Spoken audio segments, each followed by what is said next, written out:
सर्वांना नमस्कार. स्वागत आहे आपलं मराठी चातुर्य कथा या यूट्यूब चॅनलवर. व्हिडिओला लाईक करा, चॅनलला सबस्क्राईब करा आणि बेल आयकॉनवर प्रेस करा, जेणेकरून सगळ्या नोटिफिकेशन्स तुमच्यापर्यंत वेळेत पोहोचतील. मिलन अभी आधा अधुरा हे भाग 175. मग आता रोहित त्याच्या ऑफिसमध्ये गेला आणि त्यानं टिंगूला सांगितलं की मीडियाला बोलव अर्जंट. आणि टिंगू म्हणाला, का रे, कशासाठी? आणि रोहित म्हणाला, मी राजीनामा देतोय आणि इथलं टेबलवरचं माझं साहित्य आवरून घे. आणि हे ऐकून टिंगूला धक्काच बसला. आणि रोहित म्हणाला, चकित होऊ नकोस, राजकारणात हे काही नवीन नसतं. एका रात्रीत खूप नाटकं चालतात, त्यालाच तर राजकारण म्हणतात. टिंगूने आता गुपचूप मीडियाला बोलवलं आणि मीडियाला बोलवून रोहितनं सांगितलं की मी झेडपी अध्यक्षपदाचा राजीनामा देतोय.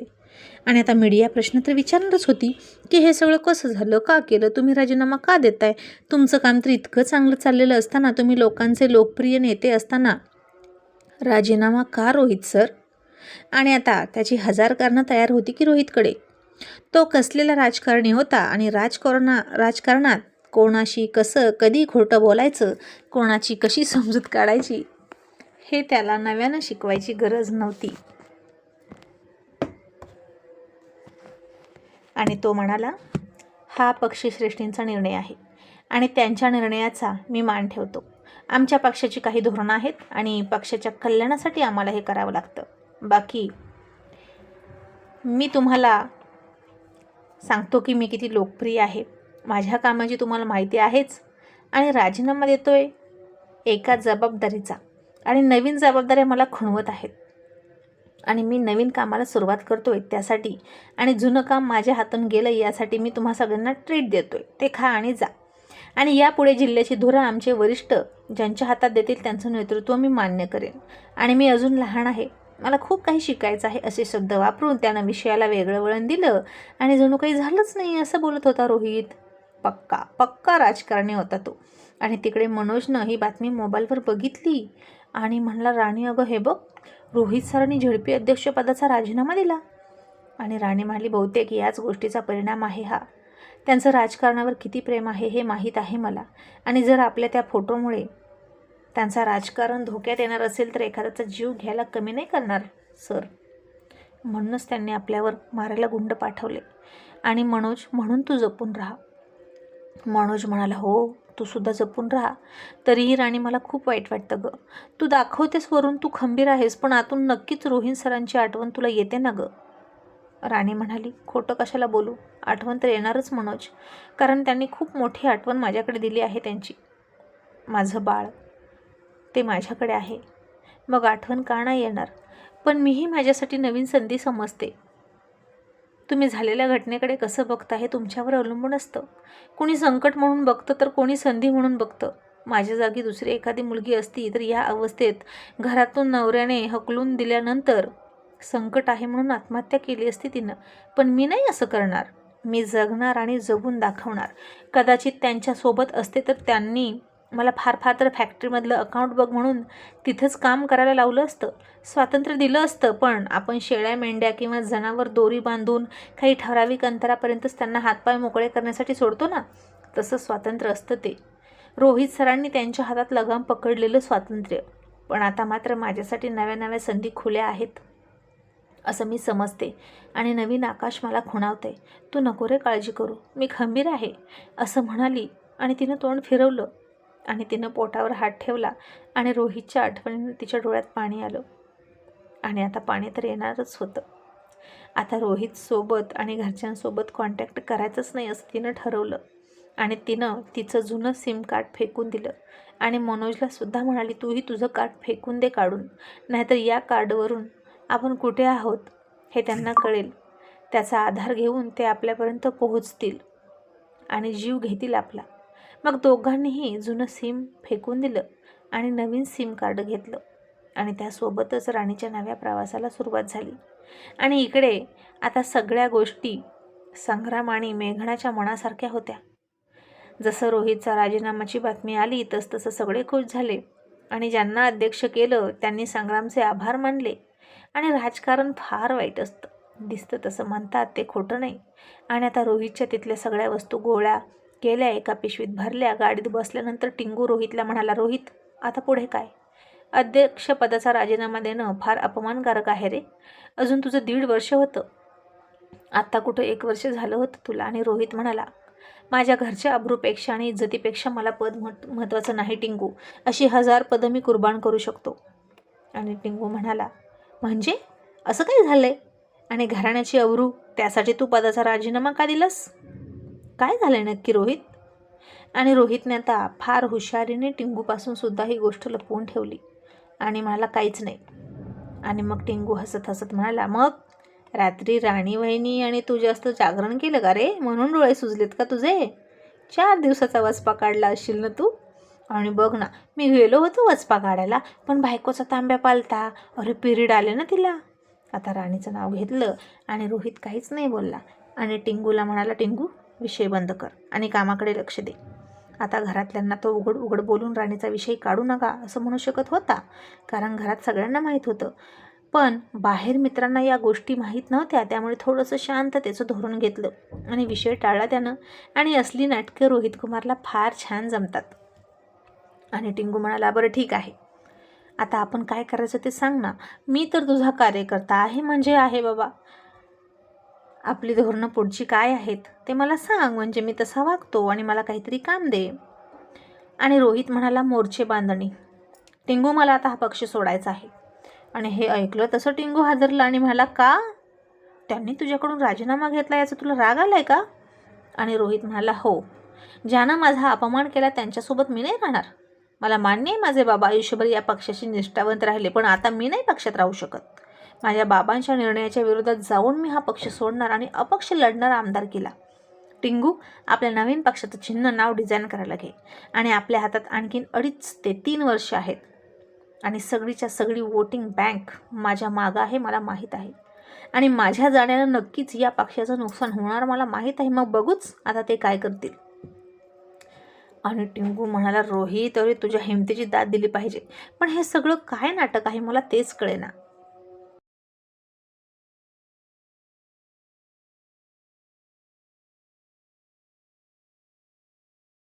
आणि रोहितही चिडून म्हणाला, याला म्हणायचं राजकीय नाटक. चल असू दे, मला नाही काहीच फरक पडत. पण मला कशाचाच कोणाचाच फरक पडत नाही, कोणी सोबत असो किंवा नसो. आणि जे सोबत होते ते मला फसवून सोडून गेले, तरीही मी माझा मार्ग सोडणार नाही. असं म्हणून रोहित रागात गाडीत बसला. आणि असं वाटत होतं की आता तो हळूहळू पूर्वीचा रोहित होतोय की काय, जो प्रेमाचा तिरस्कार करायला लागलेला आहे. आणि इतक्यात रोहितला एक फोन आला एका कॉलेजमधल्या मुलीचा. आणि तिनं जे सांगितलं ते ऐकून रोहितला धक्का बसला. आणि त्यानं ताबडतोब गाडी कॉलेजकडे घेतली. आणि गाडी कॉलेजच्या गेटमध्ये येऊन थांबते न थांबते तोच रोहित पटकन गाडीतून उतरला आणि धडाधड पावलं टाकत रागात निघाला. आता सकाळचे 11:30 वाजले होते. कॉलेज सुटायला अजून अर्धा तास बाकी होता. मेघनासुद्धा त्याला आडवी आली होती. आणि तिला तर फारच शॉक बसला रोहित सरांना अचानक इथे बघून. आता राणी त्याच्या आयुष्यात नाही, मग आता आपणच त्यांच्यावर इम्प्रेशन पाडायचं आणि त्यांचं लक्ष स्वतःकडे वळवून घ्यायचं असं तिनं ठरवलं होतं. आणि त्या उद्देशानं आता खूप छान ती हॅलो सर असं म्हणाली आणि त्याला आडवी गेली. पण त्यानं तिच्याकडे ढुंकूनही बघितलं नाही. आणि रोहित लॅबच्या दिशेने तडातड पावलं टाकत गेला. आणि तिथं जाऊन त्यानं धाडकन दरवाजा उघडला. आणि त्याच्याच जागी त्याचाच कॉमर्स हा विषय शिकवणारे जे शिक्षक होते त्यांना रोहितनं चोप द्यायला सुरुवात केली. आणि रोहित त्याला सटासट कानाखाली हाणत होता. आणि ते प्रोफेसर खाली कोसळले. आणि रोहित त्याच्यावर लाथाबुक्क्यांनी वार करत होता, मारत होता. कोणालाच काही कळेना की काय होतंय. रोहितनं त्याला मारत स्टेजपर्यंत आणलं, जे कॉलेजच्या मध्यभागी होतं. आणि त्याची कॉलर पकडून तो म्हणाला, हरामखोर, माझ्या कॉलेजमध्ये येऊन असले धंदे करतोस का? आणि आत्तापासून तुला मी या कॉलेजमधून हाकलून देतो. तसे मेघनाचे पप्पा प्राचार्य घाबरले. ते म्हणाले, रोहित सर, अहो पण काय झालं ते तरी सांगा. रोहित आता त्या प्रोफेसरची कॉलर हातात पकडून फक्त त्याच्याकडे रागात बघत होता. आणि नेहमीचा हँडसम असलेला रोहित कुमार आज पुन्हा अँग्री यंग डॅशिंग दिसत होता. आणि त्याच्या या लुकवर फिदा असणाऱ्या पोरीसुद्धा घाबरल्या. आणि मेघनासुद्धा नाही म्हटलं तरी आतून हादरली होती, कारण तिनं जे पाप केलं होतं ते तिच्या मनाला माहीत होतं. आणि रोहित काही बोलत नव्हता. पण झालं असं होतं की एका मुलीनं रोहितला फोन केला होता आणि हे प्रोफेसर तिच्या मैत्रिणीला तुझे मार्कच वाढवून देतो म्हणून धमक्या देत होते, टॉर्चर करत होते, माझ्यासोबत बेड शेअर कर असं म्हणायचे. क्लासमध्ये शिकवायला आल्यानंतर सुद्धा त्यांची नजर अजिबात चांगली नव्हती मुलींकडे बघण्याची. रोहित जसा शिकवायचा तसं तर शिकवणं त्याला जमत नव्हतंच, पण नजर मात्र वाकडी होती. आणि त्या मुलीची मैत्रीण आत्महत्या करण्यापर्यंत चालली होती, प्रोफेसर त्रास देतात म्हणून. आणि म्हणून तिच्या मैत्रिणीनं रोहितला सांगितलं, आणि म्हणून कॉलेजची बदनामी नको म्हणून रोहित त्याला मारत होता. आता सगळे पुरावे त्या मुलींच्या मैत्रिणीनं रोहितला दिले होते, फोनमधले कॉल रेकॉर्डिंग वगैरे सगळं होतं. आणि म्हणून रोहित चिडला होता. त्यानं त्याला तिथून हाकलून दिला. आणि प्राचार्य म्हणाले, मग सर आता हा सब्जेक्ट कोण शिकवेल? आपल्या मुलांचं नुकसान होईल हो. आणि रोहित म्हणाला, मी शिकवणार हा सब्जेक्ट. तुम्ही अजून बातमी वाचली नाही का? मी अध्यक्षपदाचा राजीनामा दिला आहे आणि मी पुन्हा प्रोफेसर म्हणून इथे येणार आहे. तसं आता सगळ्या मुलांना आनंद झाला, कारण आता रोहित सर येणार म्हणजे कॉलेजची शान परत येणार. पण तिथंच कॉलेजमध्ये जे शिस्त बाळगत नव्हते त्यांना शॉक बसला होता. हिटलर परत येणार म्हणून सगळ्यांना वाईट वाटलं. आणि मेघनाला सुद्धा फार आनंद झाला. आता रोज रोहित सर समोर असणार आणि त्यांच्यावर तिच्या सौंदर्याचं जाळं टाकायला बरं पडणार होतं. आणि मेघनाला सुद्धा एक वेळ चकितच व्हायला होत होतं. एवढं रात्री झालं, इतकं वादळ आलं त्याच्या घरात, त्याच्या आयुष्यात. त्याची बायको त्यानं स्वतःहून आयुष्यातून हाकलून दिली, जिच्यावर तो इतकं प्रेम करायचा. तरी सकाळी उठून काहीच न झाल्यासारखा हा माणूस कसा राहू शकतो? या माणसावर काहीच फरक नाही. मनोज आणि राणीचे फोटो बघून राजीनामा वगैरे घेतला, यांना काहीच का वाटलं नाही. दुसरा एखादा किती कोलमडून गेला असता, 8-10 दिवस घरातून बाहेर पडला नसता. पण हा कोणत्या मातीचा बांधलाय हे तिला कळेना. आणि रोहित सर ऐका ना म्हणून ती तिच्या साडीचा पदर सावरत सावरत त्याच्याकडे गेली. आणि मुद्दाम त्याच्या मिठीत जावं असं तिला वाटत होतं, म्हणून थोडासा पाय वाकडा टाकला. पाय मुरगळला असं नाटक करत ती रोहितच्या अंगावर कोसळणार इतक्यात रोहित पाठीमागं फिरला आणि प्राचार्यांना म्हणाला, आजपर्यंतची सगळी समरी मला द्यायची, असं म्हणून झपाझप पावलं टाकत स्टाफरूमकडे गेला. तशी मेघना पाय वाकडा पडून खाली कोसळली, पडली आणि तोंडावर पडता पडता राहिली. तिचा अपमान झाला रोहितनं न पकडल्यामुळे. आता त्या प्राचार्यांनी बघितलं आणि म्हणाले, मेघना अगं हळू, खूप दुखतंय का? आता मेघनाला वाटलं आता रोहित आवाज ऐकून तरी मागे वळेल, मागे बघेल, एक नजर तरी माझ्यावर टाकेल.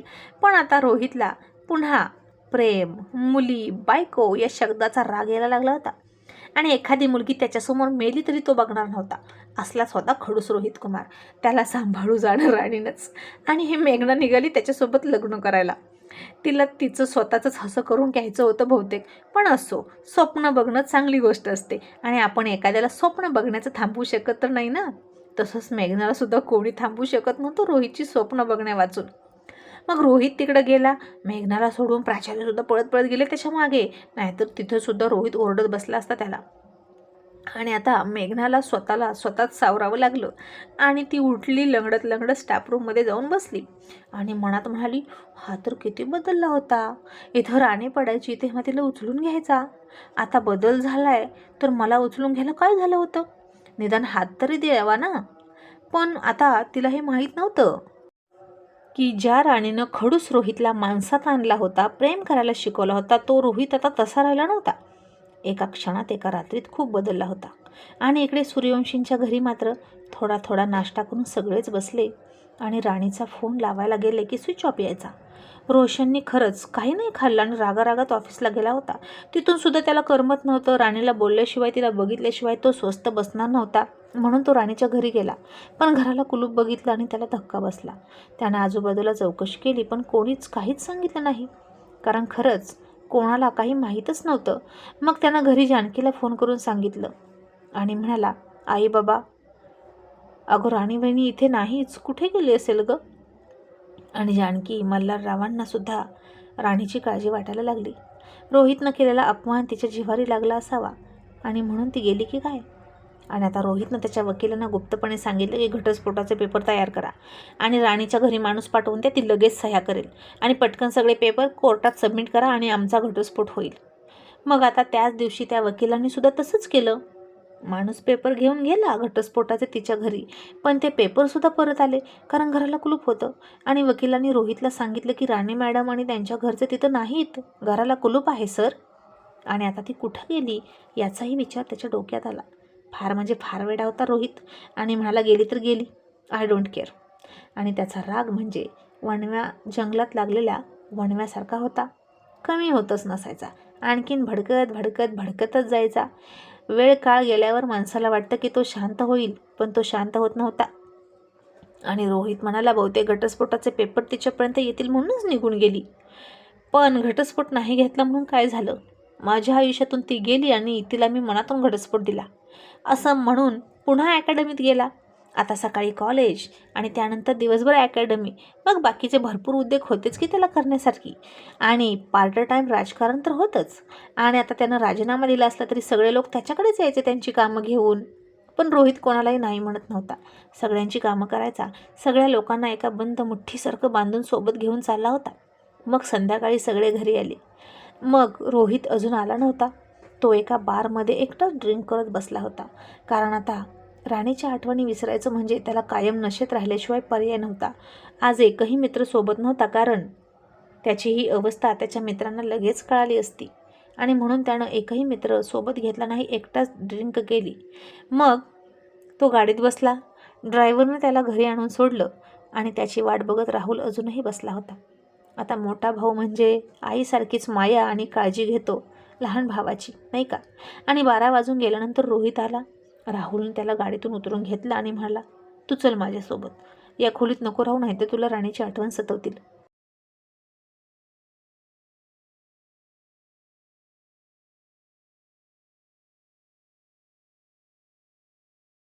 आणि रोहित म्हणाला, नाही दादा, मला नाही तिची आठवण येत. ही रूम माझी आहे, तिची नाही. ती येण्यापूर्वी मी जसा राहत होतो तसाच राहील. हा थोडासा त्रास होईल, पण जशी एखाद्याची सवय लागते ना, तशीच ती सवय जाते सुद्धा. आणि तिला काय वाटतं, मी तिच्याशिवाय राहू शकत नाही का? तर मी तिच्याशिवाय राहू शकतो. राहुल म्हणाला, पण रोशन हट्टीपणा करतोय रोहित, तो काहीच खात पित नाही, त्याला काय करायचं रोहित? आणि रोहित म्हणाला, तर त्याच्या कानाखाली दे आणि त्याला म्हणावं तिला विसर, त्याची बायको आहे ना त्याच्याकडे, मग तिची कशाला आठवण काढतो? राहुल म्हणाला, रोहित, आत्या मावशी आपले नातेवाईक विचारतील की रोहितची बायको कुठे गेली अचानक, तर काय सांगायचं? त्यांना काय तोंड द्यायचं? रोहित बेफिकीरपणे म्हणाला, सांगा की तिच्या करिअरसाठी शिक्षणासाठी परदेशात निघून गेली. दादा, खोटंच बोलायचं झालं तर काहीही बोलता येतं रे. तिनंही का वेळोवेळी खोटं बोलत, ती नाही का वेळोवेळी खोटं बोलत होती आपल्यासोबत आणि तिच्या यारासोबत फिरत होती. आत्ता सापडली म्हणून ठीक, पण तिचं त्याच्यासोबत अफेअर होतंच. राहुल म्हणाला, तसं नाही रे बेटा, हे बोलणं सोपं झालं, पण समोरच्याला पटायला नको का ते? रोहित म्हणाला, दादा, मग हा त्यांचा प्रॉब्लेम आहे, आणि मुळात इतरांनी आपल्या घरच्या मॅटरमध्ये का नाक खुपसावं? नाक खुपसू नये. आणि जर जास्तच विचारायला लागले ना की राणी कुठे आहे, रोहितची बायको कुठे आहे, तर म्हणावं ती दुसरा नवरा करून गेली. असं म्हणून रोहित पुन्हा त्याच्या रूममध्ये गेला आणि झोपला. आणि राहुलला सुद्धा त्याचं वागणं थक्क करत होतं, आणि तो इतक्या लवकर या सगळ्यातून सावरल असं राहुलला वाटलं नव्हतं. तो तर किती दिवस सावरला नव्हता सपनाच्या धोक्यानं. पण रोहितचं पाणी फार वेगळं होतं. आणि आता नशेत असलेला रोहित आतमध्ये गेला. त्याला पुन्हा समोर राणी दिसली, हाताची घडी घातलेली, गाल फुगवलेली आणि डोळे मोठे करून त्याच्याकडे बघणारी. आणि रोहित तिला नशिले डोळे उघड झाक करत म्हणाला, काय अशी काय बघतेस माझ्याकडे? माझ्याकडे असं बघायचं नाही हा तू. डोळे खाली कर, डोळे खाली कर. आणि राणी गाल फुगून म्हणाली, आज पण ड्रिंक केली ना? आणि रोहित त्याच्या रावडे अंदाजात म्हणाला, मग तुझ्या बापाची पेलो का? माझ्या बापाची प्यालो. मला तो अडवू शकत नाही. मला जे हवं तेच मी करणार. आणि आता चल, डोकं चेपून दे. असं म्हणून रोहित तिथेच बुटासहित पायवर बेडवर घेऊन बसला. आणि राणी म्हणाली, सर, बूट घेऊन बेडवर का बसलात? आणि रोहित म्हणाला, मग तुला प्रॉब्लेम आहे तर काढून टाक ना. आणि आता नेहमीसारखंच राणीनं त्याचे बूट काढले. आणि रोहित म्हणाला, तिला दम देत, चल माझं डोकं चेप.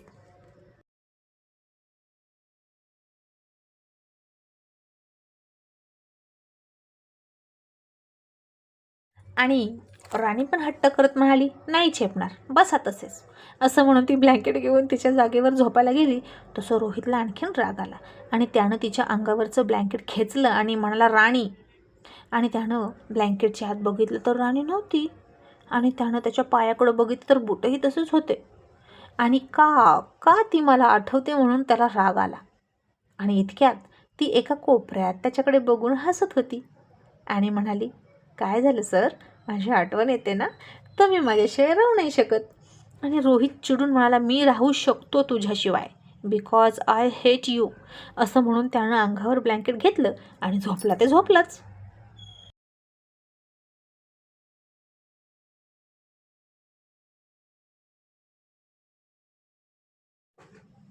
आणि राणी नेहमीसारखीच हसून म्हणाली, बुद्धू रोहित कुमार. आणि रोहित पुन्हा रागात उठला आणि म्हणाला, एक गप्प बस हा. आणि त्यानं पुन्हा पाहिलं तर राणी नव्हतीच. आणि त्यानं निराश होऊन उशीवर डोकं टेकवलं आणि डोळे झाकून घेतले. आणि तरीही आता राणी त्याच्या स्वप्नात हळूहळू तिची ब्रा काढताना दिसत होती. आणि झोपेत आणि नशेत असलेले रोहित कुमार थोडे थोडे गालात हसत होते. आणि इकडे रोहितचं प्रेम जिंकण्यासाठी आणि त्याच्यावर इम्प्रेशन मारण्यासाठी पाय मुरगळून घेणारी मेघना पायाला बाम चोळत होती. आणि आता रोहितचं रोज कॉलेजला येणार म्हणून ती खुश होती. तो रोज मला दिसणार, मी रोज त्याला भेटणार आणि हळूहळू त्यांच्या मनात जागा निर्माण करणार आणि राणी त्याच्या मनातून बाहेर होणार. भावपूर्ण श्रद्धांजली राणी, असं हसून म्हणाली मेघना. आणि तीही झोपली एकटी एकटीच रोहितच्या फोटोकडे बघत. आणि दुसऱ्या दिवशी मेघनाला तिची आई म्हणाली, मेघना अगं आता तरी एक स्थळ येतंय, त्याला होकार दे. अगं मुलगा चांगला आहे, सॉफ्टवेअर इंजिनियर आहे बेंगलोरला. मेघना आता खूप खुश होती आणि ती आईला मिठी मारून हसली. हळूहळू आईला गोलगोल फिरवलं. आपला पाय दुखतोय हेही ती विसरून गेली.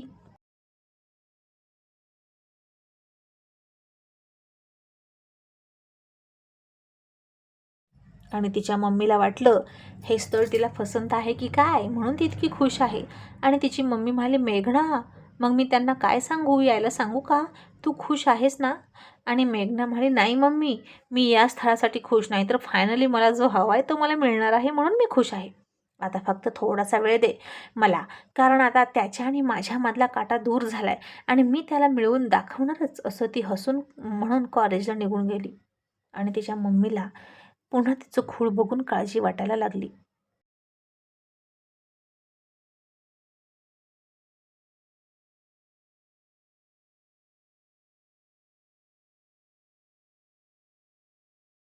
आणि इकडं रोहित उशिरा उठला आणि त्यानं त्याची उशी उचलली.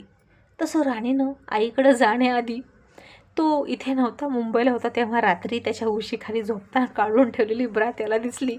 आणि क्षणभर त्याला आत्तापर्यंतचे ब्रासोबत घडलेले राणीचे आणि त्याचे सगळे प्रसंग आठवले. आणि ही राणीची आणखीन एक निशाणी त्याला दिसली. आणि त्यानं ती पुन्हा ब्रा घेऊन फेकून नाही दिली, तर त्यावर तशीच उशी टाकली आणि अंघोळीला गेला. इतक्यात त्याची नोकर आली आणि त्याची रूम स्वच्छ करायला लागली. आणि ती त्याचं बेड स्वच्छ करत होती. आणि ती रोहितची उशी उचलणार तसा रोहित तिला ओरडून, मला काय करतेस. तशी ती घाबरली आणि म्हणाली, मला मोठ्या मॅडमने सांगितलं की तुमची रूम स्वच्छ कर म्हणून रूम स्वच्छ करत होती. आणि रोहित, मला काही गरज नाही, माझी रूम मी स्वच्छ करणार, या रूममध्ये कोणीही यायचं नाही, असं म्हणून त्यानं त्या मोलकरणीला बाहेर घालवलं. आणि उशी खालून राणीची ब्रा घेतली, क्षणभर त्याच्याकडे बघितलं आणि कपाटात फेकली. आणि तिच्या ब्राकडे बघून म्हणाला, आय हेट यू.